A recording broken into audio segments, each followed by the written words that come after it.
if we focus on an interest that we're actually good at and spend years cultivating that interest, it will over time become a passion.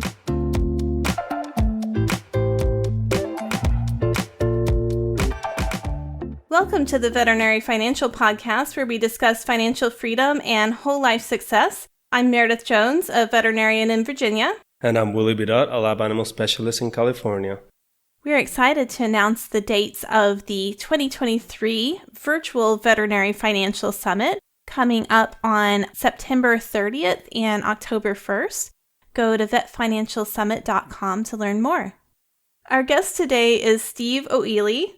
Steve is a contract veterinarian in New Zealand, a career coach, and the host of the Next Step Vet podcast. Steve, welcome to the show. Great to be here, guys. Well, Steve, your tag phrase in LinkedIn says, helping vets stuck in their career to make changes. What does that mean to you? So essentially, I used to be that person. I was a vet that had been qualified about 6 or 7 years, and it kind of bounced between jobs. I'd had periods where I'd really enjoyed being a clinical veterinarian and other times where I just really wasn't that happy. And I reached the stage in my career where I felt stuck but didn't really know what steps that I needed to take to make change. I mean, we'll get into the life coaching and the career coaching later on in the episode, I'm sure, but through the process of getting life and career coaching myself, I have since designed a career that works for me, and now my mission is to help other veterinarians stuck in their career to make change. And I've noticed, not just within my friends group, but part of the inspiration for this is it felt like every second vet that I spoke to indicated some unhappiness in their profession and wanting guidance or not really knowing where to go to make change. And so, Steve, over the last couple of years, have you seen an increase in veterinarians who are interested in changing their career path? I'm going to go a step further than this and say that I feel like it's in every profession. I don't know what your guys' individual perspectives are on this, but I think what the pandemic did was, because people started spending more time working from home and actually having more time to themselves, it forced them to reflect and actually say, hang on, maybe there's more to my life than my job. And definitely within corporate jobs, we know of people that then went back to the office and suddenly realized, actually, hang on, I was able to do my job from home and far happier not having to commute. But within the veterinary industry, I know myself, I had reduced hours as a result of the pandemic, which then gave me more time to reflect and actually made me realize that there was more to my life than my job. And I think within the veterinary space, the pandemic has definitely forced people to consider more to their lives than just their jobs. Interested in your guys' perspectives on this. Meredith, have you noticed anything similar? Yeah, I've seen quite a few vets who are looking to change either their career focus or sometimes their career path.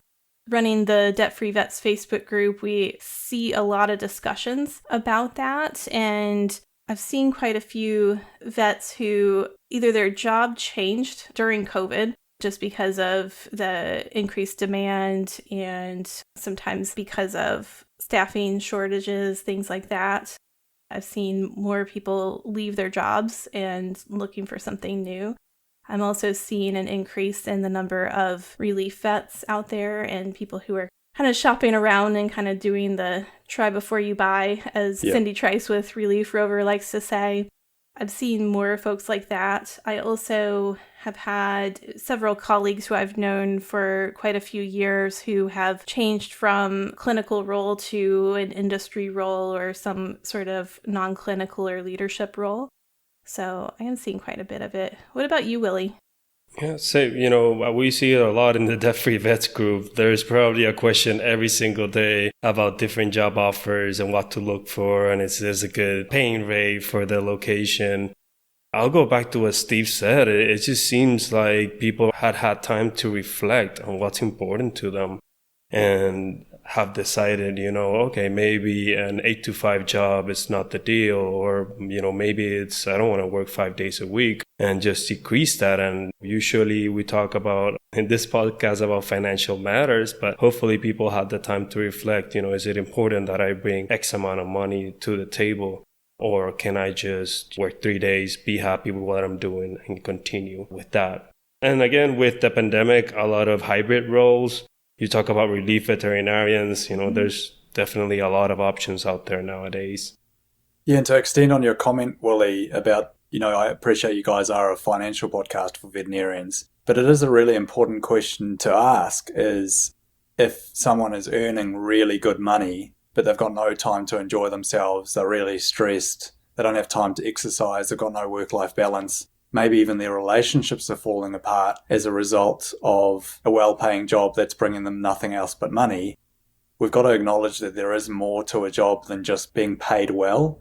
And I would argue that a vet job that finds that right balance between good pay and good hours and actually allowing time for breaks and allowing you enough energy outside of work to enjoy yourself might not bring you as much financial reward, but there's a sort of a reward that's hard to put into financial figures to being in a job where you are more energized and happier both inside and outside of work.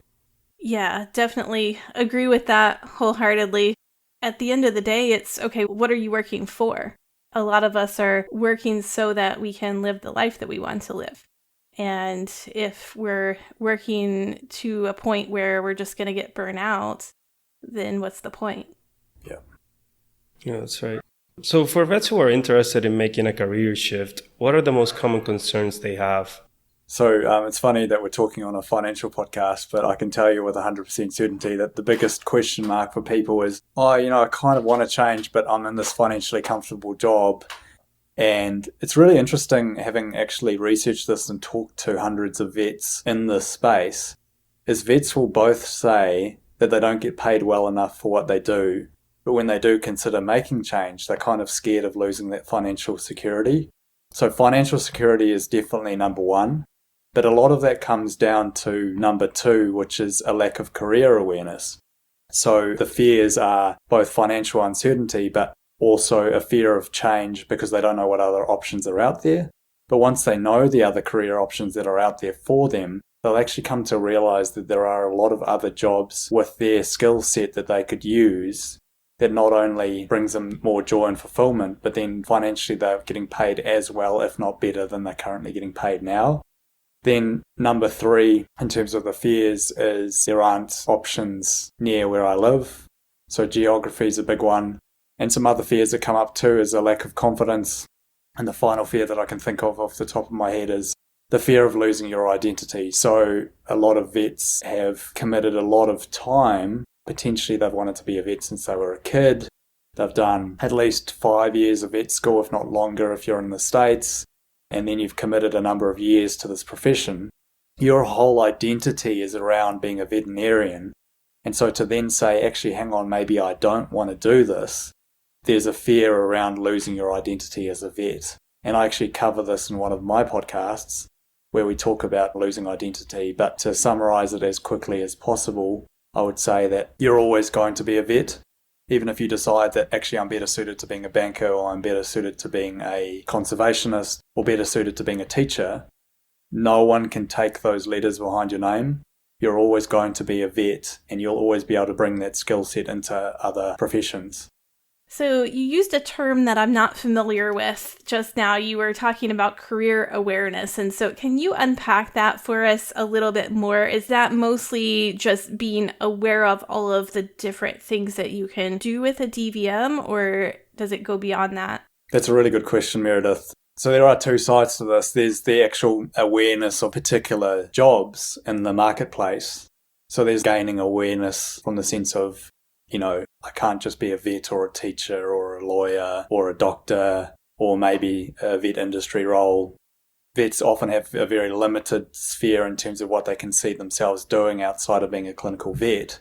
But there are so many careers out there. We know that there's thousands of careers out there, and there's plenty of jobs that don't exist today that may exist in 5 or 10 years' time. So there are plenty of career options out there. But in terms of career awareness, it's that individual actually gaining an understanding of what other options are actually out there for them. But in terms of awareness in the space that I talk about it is when people start thinking about making change in their career, it's very easy to go and say, okay, I'm going to look for another job. But that's really what you should be doing at the end of the process. the first thing you should be doing is improving your self-awareness. Now, everyone has a level of self-awareness, but there are things that we can do to improve our self-awareness. And I know we don't have time on this podcast to talk about everything, but probably one of the most powerful things that you can do to improve your self-awareness is to start to journal things that are coming up every day. So what I get my clients to do is I get them to journal 3 successes from the day. I get them to journal feelings or emotions that are coming up each and every day, helping them identify what particularly is energizing them and draining them at work. So when they start doing this, they'll often say things like, I feel drained after a day of work, or I lack energy, or I don't have energy left to do other things that I want to do. After a period of time of journaling, you'll actually start to notice that you'll get far more specific in terms of what particular things are draining you. So you might start to notice that actually, hang on, most consults are fine, but when I'm working with this particular person, this is draining me of energy. Or I like surgery and I'm enjoying surgery, but the moment I start to do something out of my comfort zone, I find that really stressful and draining. The more we can journal our emotions, our successes, the better aware we will become of what energizes us and drains us. We also journal successes as a way to understand what are things that are actually bringing us joy, both inside and outside of work. I also recommend, not so much from a self-awareness perspective, but just to improve your own happiness, is to journal at least one thing you're grateful for each and every day. Because research has shown that if we journal things we're grateful for, it actually changes our mindset and makes us more positive.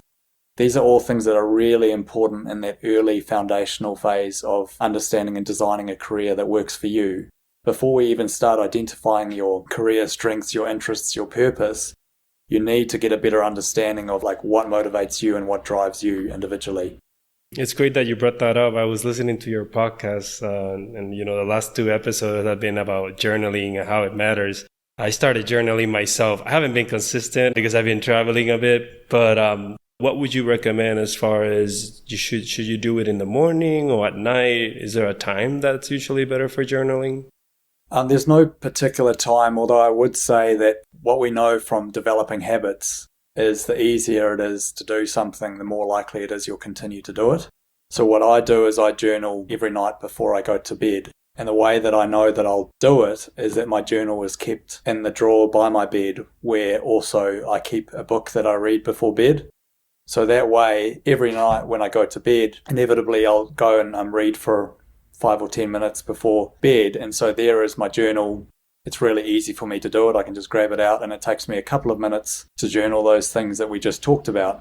If you do it at the start of the day, it might be harder to reflect back on your previous day as to particular things. And let's be honest, most of us probably aren't at our best first thing in the morning. So I would say keeping your journal somewhere like the side of your bed where you're not going to forget to do it would be my recommendation. I love that. And it seemed like you might have quoted the book Atomic Habits, which we have discussed that book several times in this podcast with, make the good habits easy. I have to be honest, it's not from Atomic Habits. Everyone talks about Atomic Habits, but I actually read this habit-forming behavior from a different book called Tiny Habits, which I imagine is a very similar thing. But in either case, I think those books are invaluable to people to understand how we form habits. So if you're someone that really wants to start exercising more regularly, but you come home from work and you're a bit tired and maybe you don't feel like it, what he actually recommends in the book is to not make the habit of going for a run, but making your habit that when you arrive home from work, your running shoes are right by the front door. So you then put your running shoes on, and your habit is actually putting on your running shoes and celebrating the fact that you put on your running shoes. And if that particular day you happen to be tired or you happen to have a sore ankle or something like that, you've still continued the habit on. And what happens is inevitably most of the time, because you put your running shoes on, you actually end up going for that run. That's a good example. Yeah, I love that idea of stacking habits. And I also like that you mentioned gratitude journaling. We had a blog that we published last year where I talked about how I spent 3 months every day sitting down and listing 3 things that I was grateful for. And my background is I'm an emergency vet. And so I had been reading things for years about, people doing gratitude journals and that sort of thing. And I was like, that's not for me. I didn't see that I would benefit from it. And then I did it. And now I understand. So... But I started doing it just because I kept coming across so many studies, because there truly are so many studies about all of the benefits of having a gratitude practice. So that's pretty cool. 100%. So Steve, for vets who are interested in non-traditional careers, how can we determine what our strengths are? That's a good question, Willie. I think the answer to that question applies to any career, not just non-traditional careers, but there is a really great way to identify your strengths, and it's been done by 30 million people around the world and is based on, I think, decades of research. It's done by Gallup. It's called the Clifton Strengths Assessment. And I'm just going to say right up the front that I get no financial compensation from recommending this assessment.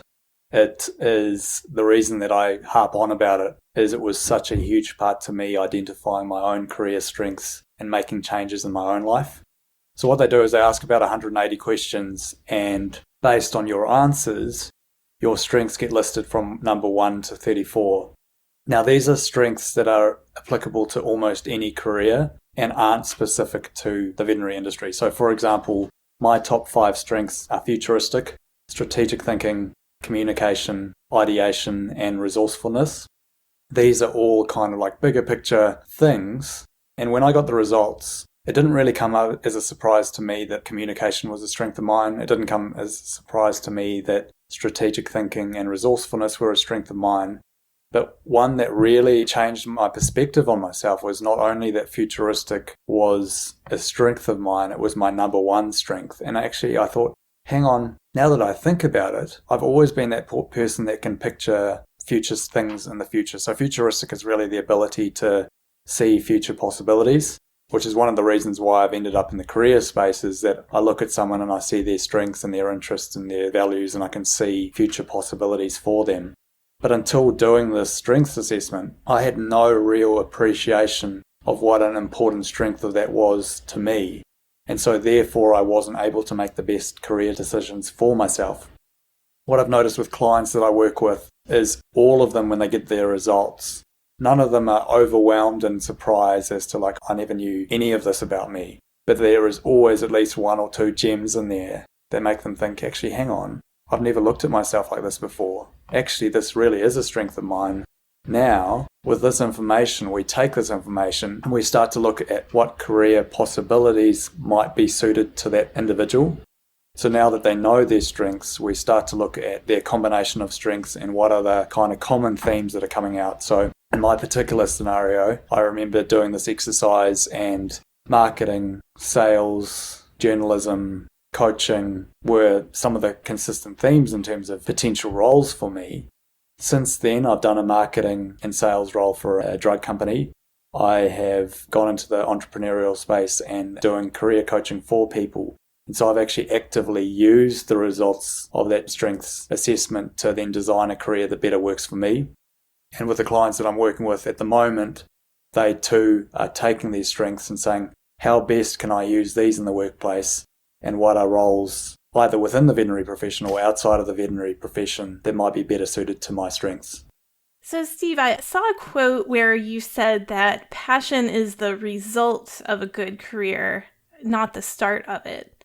What do you mean by that?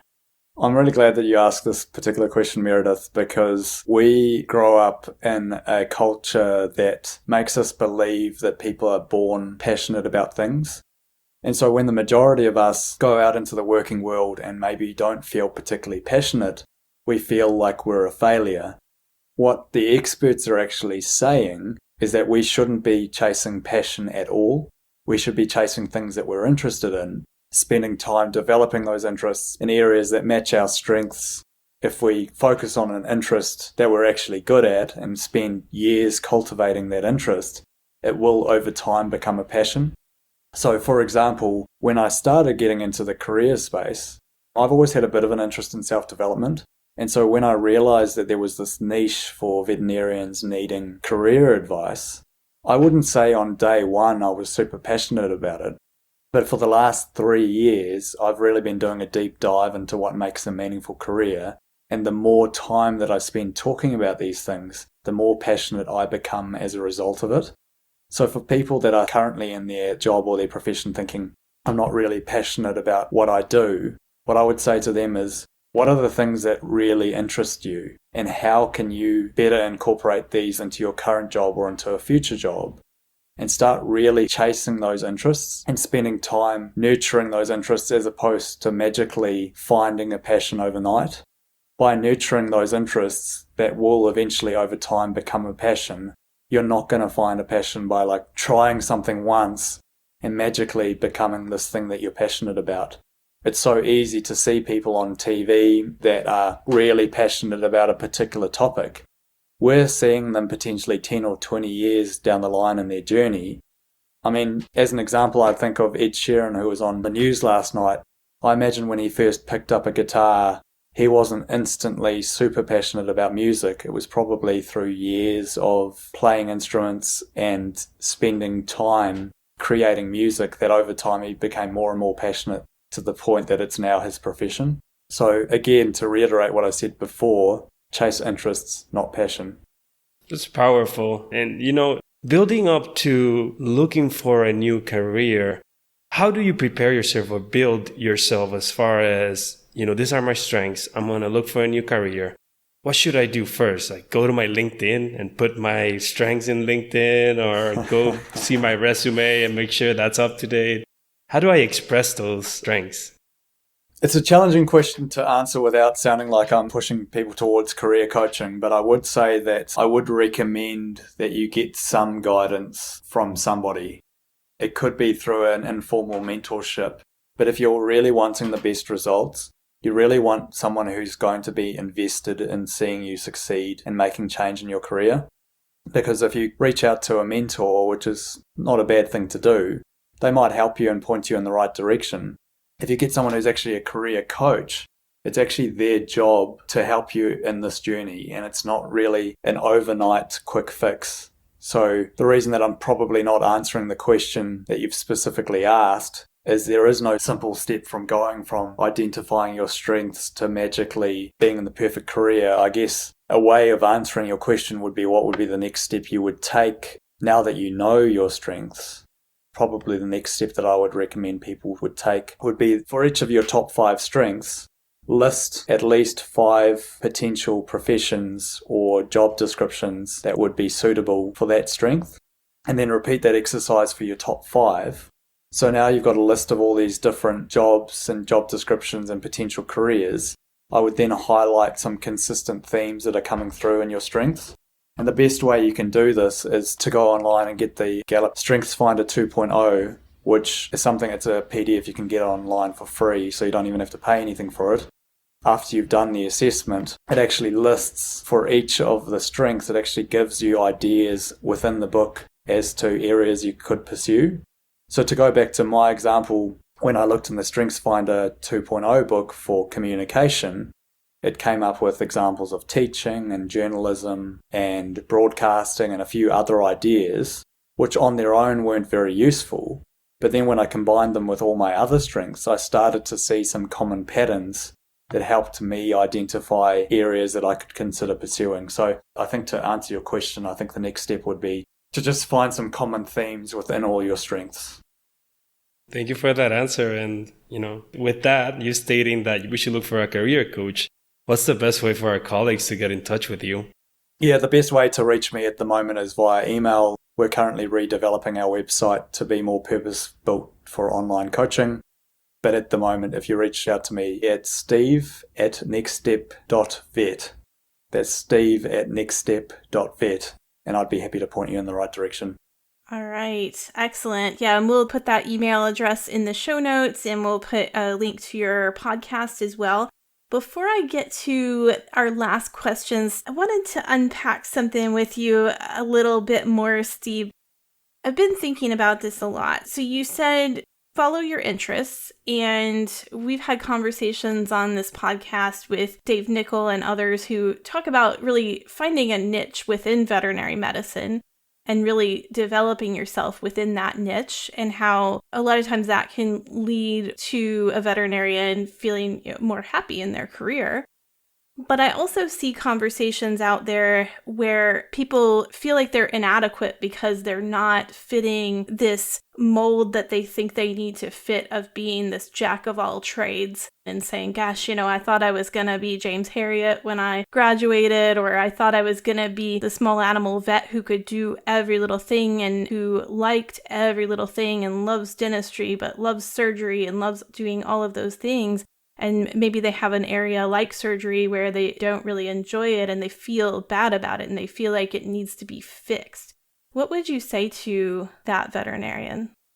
So 2 comments. One, within the veterinary space, I do agree to a certain extent with finding a niche or niche that suits you as a person, if that's the right thing for you. So for some people, if they do the career work, they might actually find, hey, I really like medicine, maybe I should become a medicine specialist. But to reverse that the other way, they might find that actually the stress of being a medicine specialist is going to be very similar to their current role in general practice, and maybe that's not the best thing for them either. But yeah, if you're adamant that you're going to be within the veterinary space, absolutely you could consider going into a specific niche or niche. I still don't know how to pronounce that word. But I think we've got to address the elephant in the room here, in that within the veterinary space, there are a lot of veterinarians who are unhappy in their profession, leading to mental health issues and, even worse outcomes for some people. And so the reality of the situation is that being a clinical veterinarian is not the right thing for everyone. And in doing the career work, you need to discover for yourself whether you've got to find a place within the veterinary industry or whether there's a place outside of clinical vet work. And something I could say for people that are afraid of losing their identity as a veterinarian, most of the people that I work with that end up moving into areas outside of clinical vet practice still end up within the animal health space in some shape or form. And so by identifying their values, their strengths and their purpose, they'll often end up crafting a career that's still within the veterinary industry in some shape or form. And so you're really not losing your identity as a veterinarian by changing to something else. But if we address the issue of people being unhappy in their careers as the only solution is for them to find a niche within vet, they're really limiting themselves to potentially a life of more joy and fulfillment. I'm working with a client who is really passionate about coding, and he's now on the path to working in the space where he works developing some of the technology around cow collars.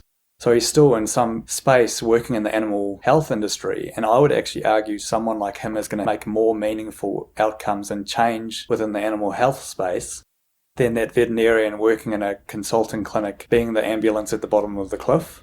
So you can design a career that works for you and still use your vet degree, but it may not be as a clinical veterinarian.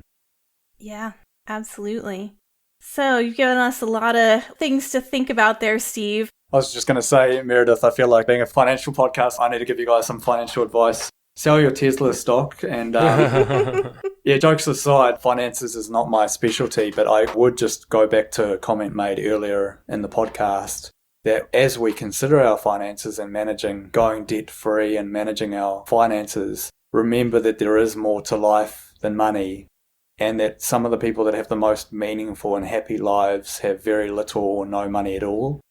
And that's not to dismiss the fact that we've got to consider our finances as we go on in our lives, but just to stop and think there is more to just working long hours in a job that you potentially don't enjoy to pay off a debt that is potentially going to take 20 or 30 years to pay off. So absolutely consider your finances, but think about the bigger picture stuff as well outside of your finances.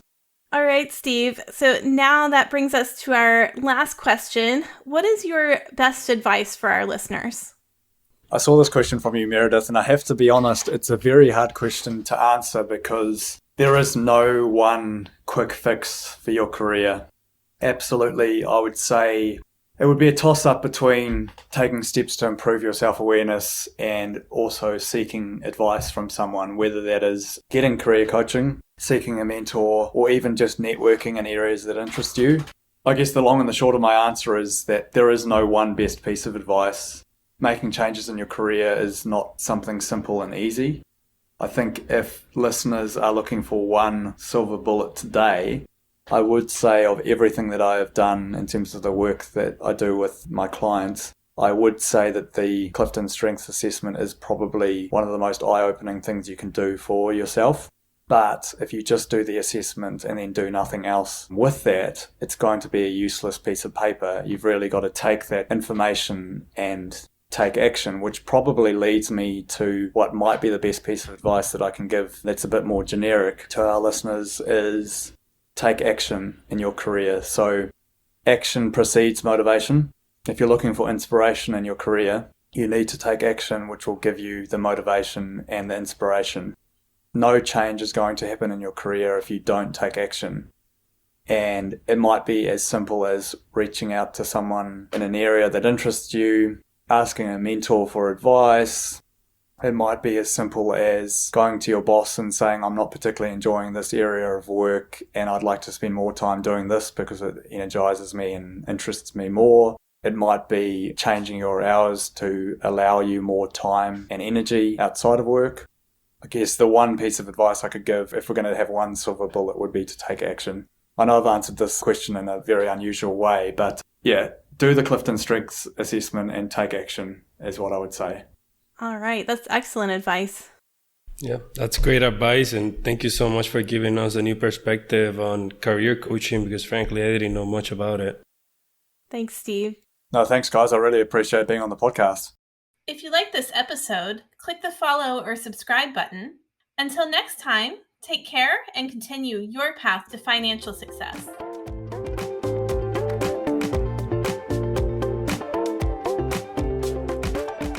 The information provided in this podcast is for informational purposes only. It should not be considered legal or financial advice. Consult with a legal or financial professional before making any investment decisions.